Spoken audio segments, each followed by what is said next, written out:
ibadah, puasa, bahkan di 10 hari terakhir.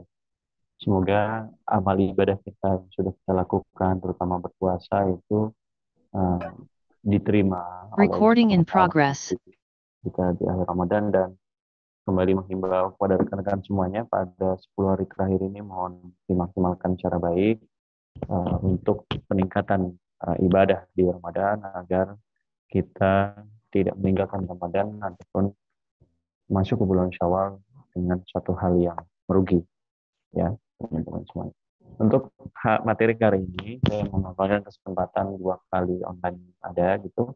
Nah sekarang saya menggunakan materi tentang malpraktek dan tinjauan hukum yang perlu disampaikan kepada kawan-kawan semuanya. Jadi capaian pembelajarannya adalah mahasiswa sebenarnya dalam mengikuti perkuliahan ini itu diharapkan mampu untuk menganalisa potensi malpraktek yang ada dalam fisioterapis, kemudian tinjauan hukumnya seperti apa. Tinjauan hukum itu maksudnya sesuatu yang berhubungan dengan kita, artinya kalau kita misalnya berkaitan dengan hukum, apa yang harus kita lakukan dan delik-delik permasalahannya harus kita pahami. Jadi yang pertama adalah tentang dasar ilmiahnya, kemudian mau praktek, ada yang dimaksud dengan kelalaian seperti apa, lalu beberapa tinjauan hukum dari perdata, pidana, dan tata usaha negara. Oke, sudah siap ya semuanya ya? Nah sekarang kita mulai dari definisi dulu yang dimaksud dengan malpraktek. Jadi yang dimaksud dengan malpraktek adalah, kan mungkin teman-teman sering ya kata-kata malpraktek. Ini suara saya kira-kira kurang jelas atau sudah cukup?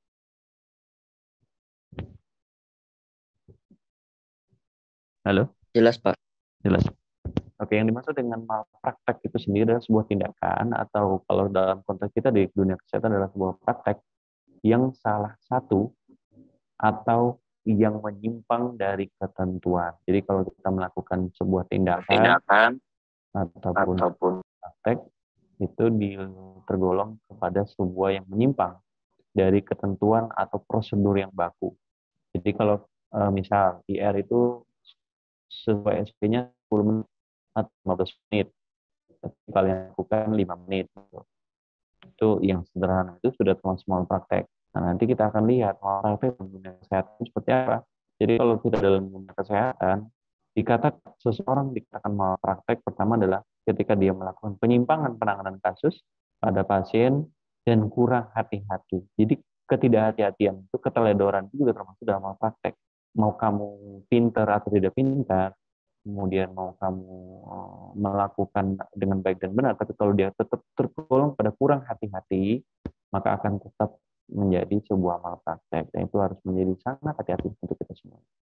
Sehingga bukan melalikan, tapi melalaikan. Saya mohon maaf. Jadi yang definisi dari malpraktek adalah sebuah tindakan dalam melalaikan kewajiban, melakukan salah satu hal yang seharusnya tidak boleh dilakukan oleh seorang tenaga kesehatan. Sifat dari tenaga kesehatan kan mengobati ya, tapi kalau malah kita berjual beli di dalam klinik, itu kan sebuah praktek yang dilakukan. Kemudian kalaupun kita lakukan sebuah tindakan itu kan tindakan yang tidak sesuai prosedur, misalnya itu memegang ataupun handling yang tidak tepat, harusnya tindakan yang kanan diberikan tapi malah kita yang kiri gara-gara keteledoran yang kita lakukan, itu termasuk juga dalam praktek. Masalah nanti konsekuensi hukum apa yang ada itu permasalahan di belakang, tapi itu sudah termasuk dari malpraktek. Nah, kemudian kita lihat kenapa malpraktek ini menjadi penting. Mari kita lihat beberapa data statistik yang ada gitu. Data statistik yang digunakan di sini adalah yang pertama, ternyata kematian di US itu ketiganya selain dari penyakit adalah dari medical error. Jadi sebuah tindakan yang dilihat dari tingkat kesalahannya. Jadi dilihat dari kesalahan yang dilakukan, itu yang menjadi sebuah tingkat kematian menurut dari data statistik di Amerika Serikat. Kalau kita lihat secara data statistik lain adalah fisioterapis itu memiliki risiko di dalam melakukan pekerjaan. Jadi kita itu secara pekerjaan sudah bekerja dalam pelayanan, tidak ada nilai keuntungan instan yang bisa kita dapatkan, Dan sekarang kita malah memiliki risiko di dalam pekerjaan kita gitu. Jadi risiko di dalam manusia dalam melakukan pekerjaan, mungkin terhadap environment kita, dalam teknik-teknik klinis, dan bahkan beberapa yang lainnya, risiko yang mungkin bisa kita temukan di situ. Lalu selanjutnya, risiko yang tergolong pada fisioterapi itu risiko yang tergolong sangat-sangat kecil gitu. Jadi risikonya itu bukan kecil, tapi risiko yang sifatnya sedang. Gitu. Jadi memiliki potensi risiko yang mungkin berbahaya juga pada pasien gitu kan. Tingkatnya tidak terlalu kecil juga tidak terlalu berat. Jadi memiliki risiko yang lumayan sedang. Artinya itu ada risiko dari pekerjaan kita. Gitu. Oke. Nanti kemudian yang kedua adalah oke. Kita lihat dari statistik selanjutnya yaitu tentang beberapa pengalaman. Ternyata malpraktek yang kita dapatkan secara statistik itu 21% ternyata orang itu pernah bereksperimen terhadap ataupun mendapatkan pengalaman dari apa ya medical error. Medical error-nya mulai dari pengobatan ataupun pembuat resep ataupun pembuat rencana tindakan yang dilakukan. Dan bahkan ya dalam dalam kasus per tahun itu yang kita di US itu bisa ditemukan bahwasanya ada sekitar 4.000 jumlah kasus yang menyatakan bahwasanya ada kondisi malpraktek gitu. Nah, dan 33% dari malpraktek tersebut itu dinyatakan dari apa ya? Saya lihat misdiagnosis error. Jadi kesalahan diagnosis yang dilakukan oleh para tenaga kesehatan dan tenaga medis. Yang kalau kita lihat secara statistik. Kemudian statistik selanjutnya itu kita bisa lihat konsekuensi dari apa namanya malpraktek adalah tentang ganti rugi yang diberikan. Ternyata kalau kita lihat secara umum walaupun kasus itu banyak dan ada gitu, tapi secara jumlah ya number of apa ini number of reportnya itu jumlah klaim yang dilakukan di dalam 10 rentang 2010 sampai 2020 klaim terhadap medical malpraktek ya yang terjadi itu tidak terlalu besar, artinya ada potensi menurun. Artinya kalau bisa kita lihat secara statistik mulai tingkat kesadaran itu mulai tinggi, baik dari awareness dari pasien terhadap ini ada potensi malpraktek nih. Kemudian kedua adalah yang ketiga itu yang kedua tentang tingkat keahlian dari kita tenaga kesehatan yang mulai aware terhadap tindakan-tindakan yang kita berikan. Artinya kita tidak serampangan dalam memberikan sebuah tindakan gitu. Yang ketiga adalah medical malpractice claim yang kita lihat dari beberapa. Ternyata dari beberapa jenis malpraktek itu tetap beberapa kita temukan itu dari beberapa rekan-rekan profesi lain. Tapi kalau kita lihat kita menempati pada 5 besar dari potensi di sini ya, potensi dari malpraktek. Sehingga kalau kita perhatikan fisioterapis itu tidak bisa kita anggap sepele dari tindakan-tindakan yang kita, maka itu menjadi sebuah perhatian bagi kita. Jadi ada di semua, mumpung masih semester baru, jadi harap berhati-hati dalam melakukan sebuah tindakan agar kita tidak tergolong pada kondisi yang malpraktek. Oke, kita melihat apa sih tipe dari malpraktek untuk fisioterapi. Ada 3, yaitu tentang kerugian secara ekonomi. Ya. Kerugian secara ekonomi itu bisa kita lihat dari cost-nya, dan ketika seseorang tidak mampu berangkat kerja itu kerugian secara ekonomi. Jadi pasien datang ke klinik fisioterapi, kemudian dia datang untuk pengobatan gitu ya, tindakan terapi, dan ketika dia dalam tindakan terapi itu apa namanya dia tidak dapat bekerja gara-gara tindakan terapi kita, yaitu cost yang tergolong yang apa namanya ini apa artinya itu kerugian secara ekonomi gitu. Kerugian secara selanjutnya adalah kerugian secara non ekonomi. Jadi yang bisa kita dapatkan tidak dari segi materialnya, tapi dari nyeri, kemudian ada rasa sakit, ada rasa tidak nyaman, trauma, dan beberapa kecacatan yang bisa kita dapatkan dari kerugian secara non ekonomi. Kemudian kerugian yang ketiga adalah kerugian yang sifatnya itu kriminal, yaitu kerugian yang bisa kita dapatkan jika misalnya seseorang itu melakukan tindakan pidana kepada kita. Jadi kerugian imaterial ataupun yang sifatnya pidana yang bisa berbahaya bagi kita. Jadi ataupun mohon maaf bagi pasien, bukan kepada fisioterapis gitu. Nah, gini adalah tipe malprakteknya. Kalau kemarin saya coba googling sedikit ya, ini bagaimana sih sebenarnya malpraktek yang terjadi di fisioterapi? Secara jumlah, data yang masuk di Google itu tentang kalau teman-teman masukkan kode malpraktek fisioterapi mungkin tidak terlalu banyak yang masuk berita. Tapi ada. Apa maknanya? Kita tetap berpotensi terhadap tindakan gitu. Contoh ini ada berita tahun 2018, itu bagian tubuh melepuh usai terapis. Ini kalau teman-teman buka beritanya itu dia masuk ke sebuah klinik gitu ya, ke sebuah rumah sakit gitu. Itu dulu malpraktek, nah tapi ternyata namanya rumah sakit tetap akan membela anggotanya gitu. Kemudian dia apa namanya sudah fisioterapi berbulan-bulan sampai setahun kok tidak sembuh nyerinya. Mungkin pasiennya pinter, hanya itu kan akut, kenapa tidak bisa sembuh awal. Kemudian kedua adalah ada beberapa korban malpraktek yang bisa yang terdata. Saya lupa ini bagaimana beritanya. Tapi intinya peran kita di fisioterapis itu memiliki risiko malpraktek, bahkan yang kita tidak sadar. Gitu. Kita lihat beberapa contoh malpraktek yang terjadi gitu ya. Contoh, ketidaksesuaian menggunakan biophysical agent hidroterapi atau TENS sehingga menyebabkan terbakar gitu ya contohnya. Gitu.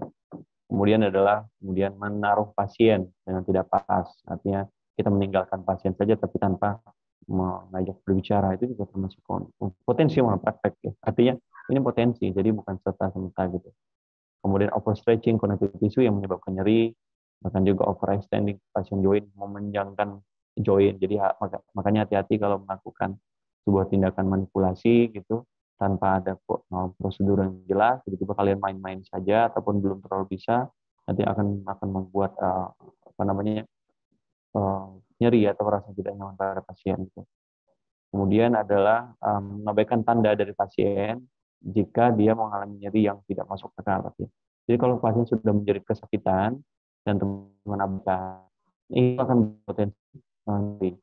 Itu kenapa kalau saya lihat beberapa ada tindakan yang kawan-kawan di sosial media lakukan gitu, ketika dia melakukan sebuah prosedur fisioterapis ya, prosedur yang kita lakukan yang dilakukan oleh fisioterapis, tapi dia melakukan sebuah tindakan menyebabkan pasien itu mengalami nyeri dan itu diabaikan gitu. Nyerinya itu sifatnya nyeri yang membuat suffer ya, menderita gitu, bukan nyeri yang muscle release, itu berbeda. Itu tergolong pada malpraktek, jadi potensi sangat besar sekali. Lalu gagal dalam ataupun lupa dalam supervisi dari pasien selama terapi gitu. Jadi kalau masuk ke bilik itu udah kita tinggalkan itu langsung malpraktek. Jadi tidak boleh seperti kita, tidak ditanya bagaimana kondisinya, tidak ditanya bagaimana perkembangannya, itu juga termasuk malpraktek. Nah, kemudian menggunakan peralatan yang rusak, kabelnya udah rusak, tidak diproteksi gitu, udah usang, yang penting bisa jalan lah, yang penting bisa nyentrum atau bisa melakukan stimulasi, itu tergolong kepada equipment yang salah gitu. Kemudian kita salah ya karena kita kan di Indonesia ini kan masuk dalam konsil keterapian fisik kan.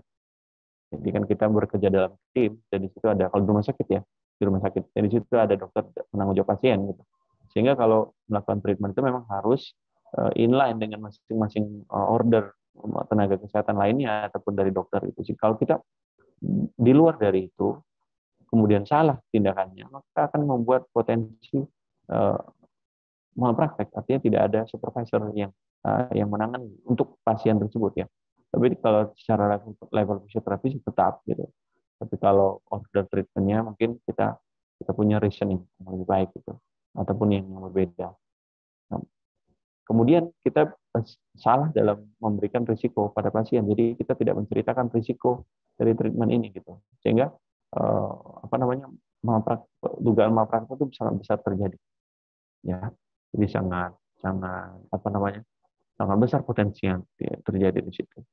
Oke, jadi itu adalah potensi malpraktek yang ada gitu ya dari apa namanya ada kita gitu. Oke, nah sekarang kita masuk kepada tinjauan hukum. Ya, teman-teman semuanya mungkin mohon dicek lagi kira-kira apa saja kira-kira panduan atau tinjauan hukum yang mungkin teman-teman akan hadapi dan teman-teman akan selesaikan di dalam nanti kalau bertemu dengan kasus ini. Ada tiga tinjauan itu dari perdata, pidana, dan PT UN. Apa namanya berdasarkan dari sistem hukum yang ada di Indonesia. Jadi kita tidak menggunakan hukum monarki, kita tidak menggunakan hukum-hukum yang lain, tapi di Indonesia adalah hukum konstitusional yang berdasarkan dari undang-undang itu, yang merupakan sebuah hukum tertinggi, maka kita menganut pada asas perdata, pidana, dan tata usaha negara gitu, yang ada pada di Indonesia. Tapi sebelum kita masuk pada tinjauan hukum, saya akan menjelaskan sedikit tentang yang disebut pasal kelalaian. Ketika seseorang melakukan sebuah tindakan dan itu lalai gitu ya. Ada yang mungkin membela seperti ini. Oh, saya tidak apa namanya tuh tidak melakukan malpraktek kok. Saya cuma lupa. Biasalah manusia lupa. Mungkin sebuah pembelaan yang terjadi ya pada pada pada pada seseorang gitu. Tapi tindakan ini itu saya rasa memiliki potensi yang disebut sebagai kelalaian dan kelalaian termasuk malpraktek. Ini cuma delik pasalnya saja, jadi sehingga kita harus sadar. Gitu. Jadi kalau nanti teman-teman semua berhadapan dengan hukum, ketika menghadapi tuntutan dan itu dituntut dalam aspek kelalaian, maka yang perlu dilakukan pertama kali adalah tentang penerimaan dulu, karena memang itu ada orang yang lebih ahli dalam mengungkapkan ini. Tapi teman-teman semua memiliki hak untuk membela, jadi menjelaskan cara hak suara. Oke. Dan ini ada 4 jenis kelalaian, yaitu duty, breach, damage, and causation. Jadi penyebab salah satu yang keempat itu. Yaitu duty ini adalah tentang obligasi seseorang ataupun sifat dari interaksi relationship antara dua orang tertentu. Jadi kelalaian adalah ketika sebuah intervensi ataupun sebuah tindakan itu diberikan yang sifatnya personal dan dia tidak sifatnya careless, jadi tidak melihat aspek hubungan antara orang tersebut. Itu adalah duty. Contohnya tadi ya, jadi misalnya seseorang pasien datang harusnya 3 minggu tapi 2 minggu dilakukan itu apa namanya gara-gara dia merasa dia tidak suka dengan pasien ini gitu. Itu pasiennya terlalu rese, selesaikan aja 2 minggu gitu.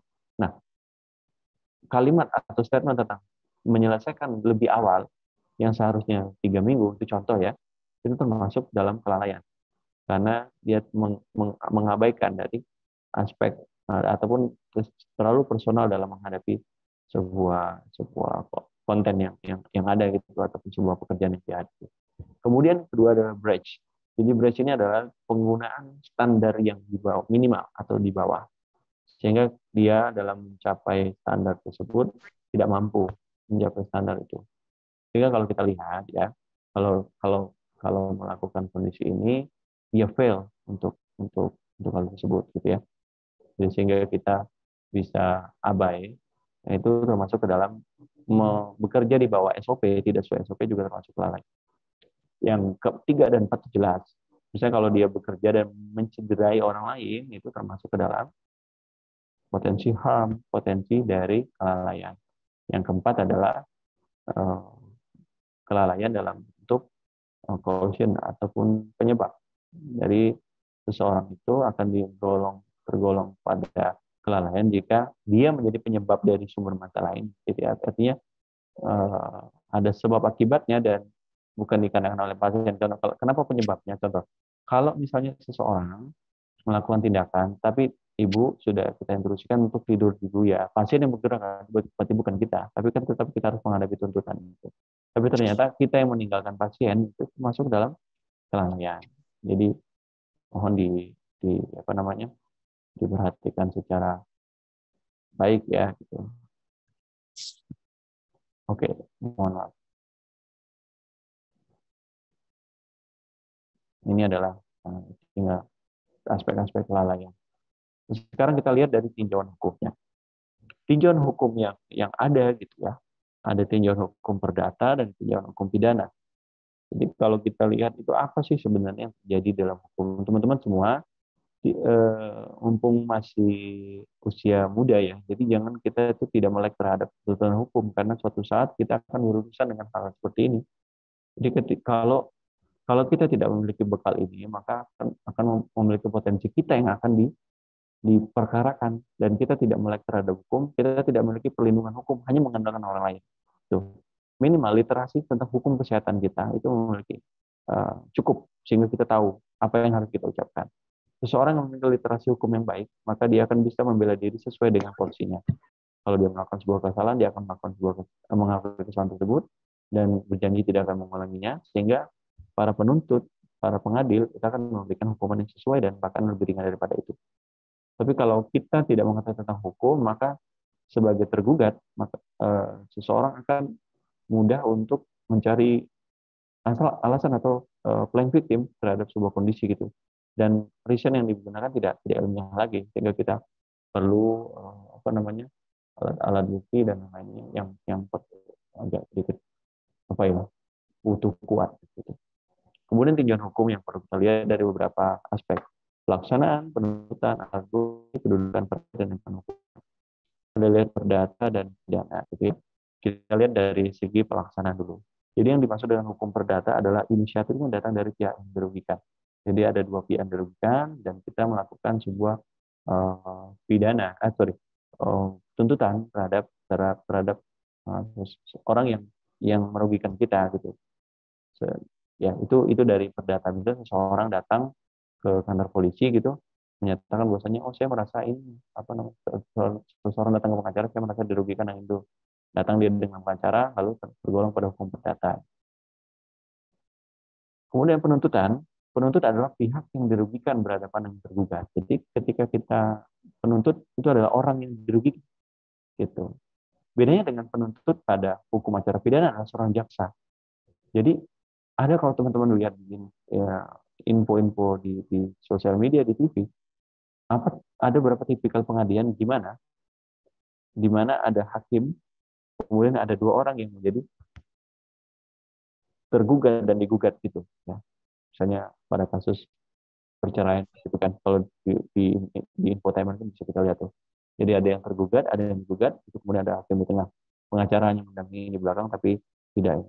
Tapi kalau pidana, mungkin dalam beberapa kasus yang beberapa bulan lalu, kita bisa lihat jaksa penuntut umum berada di sebelah kiri tergugat gitu ya, ataupun terdakwa gitu, sedangkan yang di sebelah kanan itu adalah para pengacaranya ataupun bagaimana sistem. Sehingga yang berbicara itu ketika dia diminta adalah para pengacara dan penuntut umum gitu. Sehingga informasi yang diberikan berimbang dan harus berada pada pihak ketiga. Alat-alat buktinya sama, kedudukannya itu yang agak sedikit berbeda. Kalau kedudukan para pihak di hukum perdata, ya kedudukannya sama. Dan hakim itu sebagai wasit saja. Jadi ada tergugat dan tidak yang terdakwa itu sama. Dan hakim itu sebagai penengahnya, mediatornya. Ini bagaimana yang permasalahan harus bisa diselesaikan gitu ya. Contoh kalau misalnya ketilang itu ya, kalau ketilang itu kan ada dituntut kalau teman-teman mengikuti proses persidangan penilangan gitu kan, hakimnya menyelesaikan masalah, kemudian polisi yang memberikan menuntut gitu yang kita yang tergugat sehingga diselesaikan secara adil. Hukum acara pidana adalah hukum hakim itu lebih tinggi daripada terdakwa karena dia melakukan sebuah kesalahan yang sudah didakwa oleh penuntut umum sehingga dia apa namanya posisinya lebih tinggi karena dia menentukan hukum dari orang tersebut.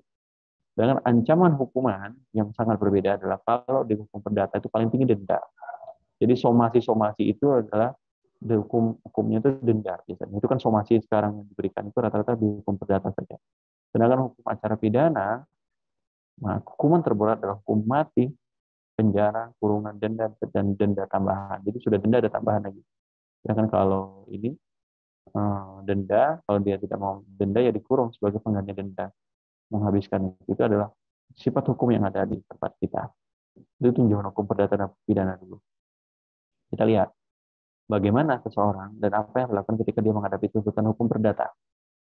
Seorang tenaga kesehatan akan tergolong melanggar hukum jika satu, perbuatan bertentangan dengan kewajiban hukum si pelaku. Dia seorang fisioterapis, tapi dia melakukan tindakan bukan seorang fisioterapis, maka terkena hukum pidata dan seorang bisa melakukan malpraktek. Yang kedua, perbuatan yang melanggar hak orang lain, menyebabkan nyeri, menyebabkan rasa tidak nyaman, itu tetap masuk ke hukum perdata. Tiga, melanggar kaidah tata susila. Seperti yang saya bilang dari awal, setelah pertemuan, apa kita itu memiliki risiko terhadap kaidah-kaidah seperti ini. Dan ini misalnya si pelaku melanggar norma asusila gitu ya, melakukan asusila, bukan melanggar norma asusila, tapi melakukan asusila sehingga kita melanggar kaidah dari tata susila yang diberikan. Dan keempat adalah perbuatan bertentangan dengan asas kepatutan dan ketelitian yang diberikan. Gitu. Sehingga seseorang itu perlu melakukan sebuah muhasabah di awal sebelum tindakan, ya, apakah tindakan saya ini berbahaya atau tidak, ataupun melanggar hukum atau tidak.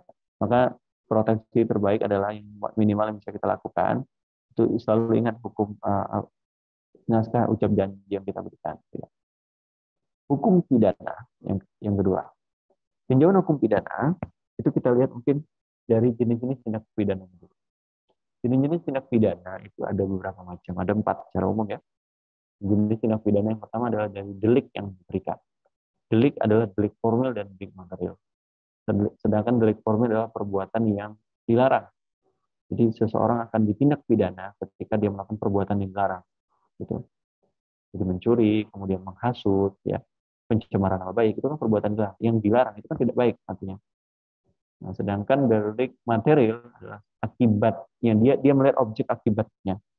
Jadi apa yang kerugian yang bisa diambil? Contohnya pembunuhan itu kan ada kerugian kematian ya, kehilangan satu nyawa gitu. Maka itu di delik material yang jenis tindak pidana. Ataupun ini mungkin kalau dari para hukum itu, praktisi hukum itu sepertinya ini kepada diagnosisnya di awal gitu, seperti apa. Yang kedua adalah tergolong pada kejahatan dan pelanggaran. Ya, itu sudah jelas. Itu apakah dia tergolong pada kejahatan dan pelanggaran. Ataupun delik yang diberikan adalah delik dolus dan delik culpa. Delik dolus adalah unsur kesengajaan dan delik culpa adalah tanpa unsur kesengajaan. Ingat, ini ada semua harus diperhatikan ya.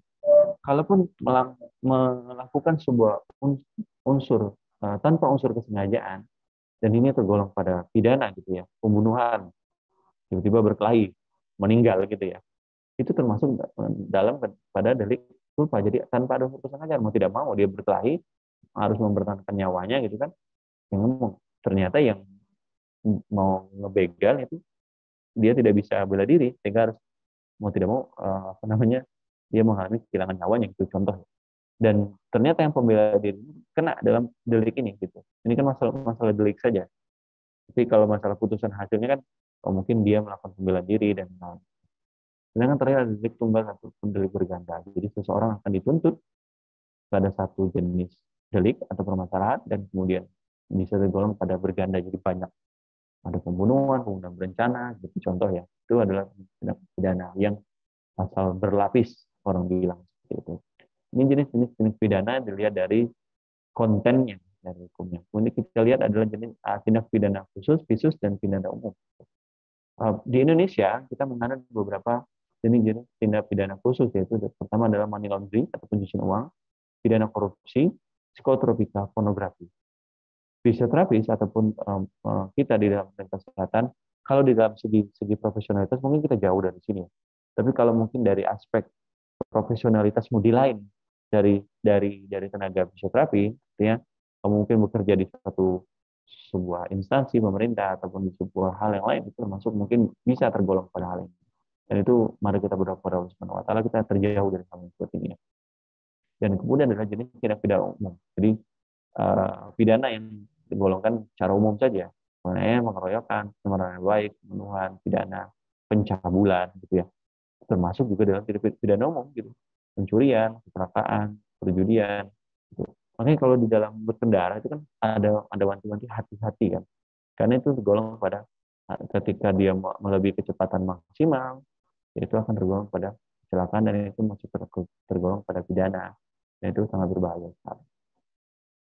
Jadi itu adalah tinjauan pidana khusus.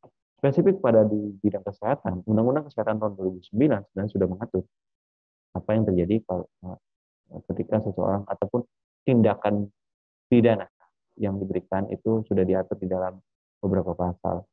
Ini pasal 190 tapi sampai dengan 2001. Ini kesehatan secara umum. Misalnya mengedarkan obat-obatan tidak sesuai ataupun teman-teman mungkin masih lihat saja di undang tahun 2009 apa saja delik pasal yang dituntut. Jadi di situ ada tuntutan hukuman penjara dan beberapa denda kita. Kita 190 sampai dengan 201 gitu. Itu adalah pasal-pasalnya. Oke, tinjauan hukum yang ketiga adalah tinjauan hukum yang berkaitan dengan tata usaha negara, PTUN sebetulnya. Ya, itu tinjauan hukum yang berkaitan itu dengan masalah administrasi, ya, masalah administrasi. Yang kedua adalah pelanggaran mengenai pelayanan publik. Jadi berurusan dengan pelayanan publik yang diberikan. Itu adalah tata usaha negara. Jadi ini mungkin berkaitan dengan kalau teman-teman sebagai penyelenggara negara. Artinya teman-teman terkait dengan instansi kenegaraan, kemudian kita sebagai tenaga kesehatan yang merupakan bagian pelayanan kesehatan dasar yang merupakan upaya program pemerintah, maka kita tergolong harus melihat tinjauan aspek tata negara. Tapi sanksinya berbeda dengan yang ada di delik di perdata dan pidana tadi. Kalau urusan dengan tata usaha negara itu sanksi yang diberikan adalah teguran lisan, teguran tertulis, dan pencabutan izin praktek. Sama halnya dengan komite etik, bedanya ini dengan pengadilan. Nah, itu cara umumnya seperti itu sih. Ini adalah tinjauan hukum dari dari perdata, pidana dan tata usaha negara. Oke. Iya, di sesi terakhir ini, take home message apa yang bisa teman-teman dapatkan, yaitu pertama, hendaknya kita semua fisioterapi itu berupaya dari malpraktek, menghindar dari malpraktek, agar kita terhindar dari tuntutan hukum. Itu harus menjaga diri, itu sangat sangat baik. Hukum diciptakan untuk mengatur norma yang ada pada masyarakat atau manusia, sehingga hukum itu memproteksi diri kita dan orang lain agar kita tidak sewenang-wenang kepada orang tersebut ataupun kita tidak sewenang-wenang pada pasien kita. Malpraktek ya di sini itu bisa berupa kelalaian sengaja atau tidak sengaja. Malpraktek pun akan menyebabkan kerugian pada pasien, materi dan itu harus menuntut ganti rugi. Kita kalau ganti rugi ya nanti akan denda, mungkin bayar kita disomasi pasien, itu kita akan menuntut ganti rugi tersebut. Malpraktek adalah sebuah konsekuensi hukum yang memiliki tanggung jawab secara perdata, pidana, dan tata usaha negara. Oke, baik teman-teman yang hadir pada pagi hari ini, itulah mata kuliah yang bisa saya berikan untuk tugas yang mungkin jangka panjang ya. Saya sampai nanti ujian itu biar tidak mengganggu kawan-kawan semua adalah tugas mahasiswanya adalah yang pertama, tolong dianalisa potensi kelalaian pada praktek yang dilakukan oleh fisioterapi. Minimal teman-teman sudah melihat tadi ya potensi kelalaian apa saja. Tolong dikaitkan mungkin dengan mata kuliah terkait, mungkin exercise, manual terapi, sumber fisik, gitu kira-kira ada potensi yang bisa menyebabkan kelalaian kita. Kelalaian apa saja gitu. Contoh lupa menghidupkan atau membuat timer pada inframerah gitu. Dia tidak tahu kalau inframerah tidak ada timer, jadi ternyata pasiennya kepanasan gitu ya. Kemudian yang kedua adanya lakukan analisa potensi tinjauan hukum yang dapat mengancam. Jadi kalau nanti tadi sudah ketemu kasus, ini potensi tinjauan hukumnya apa yang perlu dilakukan? Apakah dia tergolong perdata atau pidana? Gitu kalau perdata bagaimana dan pidana bagaimana? Ini hanya bersifat deskriptif ya. Jadi tidak ada rule yang baku. Jadi teman-teman silakan berkomentar apapun. Nanti isi di Google Form saja yang akan saya sediakan pada mungkin nanti sore. Nanti masa pengerjaannya panjang kali, jadi teman-teman tidak perlu buru-buru untuk melakukan. So dari saya yang bisa saya berikan itu saja. Terima kasih atas perhatiannya. Recording stopped. sebelum saya tutup, apakah ada pertanyaan? Belum, Pak. Oke ya, terima kasih atas perhatiannya. Ada hadir 125. Ini sudah saya capture semua yang hadir. Jadi yang bagi yang tidak hadir dan nanti kalau tidak bisa mengikuti ujian ya mohon maaf saja ya kalau misalnya begitu. Baik, terima kasih dan semoga semoga masa Ramadan kita bermanfaat buat teman-teman semuanya dan bisa bernilai ibadah. Saya ucapkan terima kasih sekali teman-teman setiap hari Sabtu mau hadir di tengah gonjang-ganjingnya ataupun berkelamutnya dalam pikirannya untuk hadir di weekend gitu ketika jadwal kita di weekend. Dan terima kasih sekali sudah hadir dan sudah semangat belajarnya. Semoga yang menjadi amal ibadah kita atau pelajaran kita pada beberapa bulan kemarin itu menjadi kebaikan dan bisa bermanfaat. Adapun kalaupun saya mengalami ada yang kurang, saya mohon maaf dan teman-teman semua bisa mengambil pelajaran yang baik dari situ. Ya, akhirul kalam. Assalamualaikum warahmatullahi wabarakatuh. Waalaikumsalam warahmatullahi wabarakatuh. Terima kasih, Ini Pak. Pak.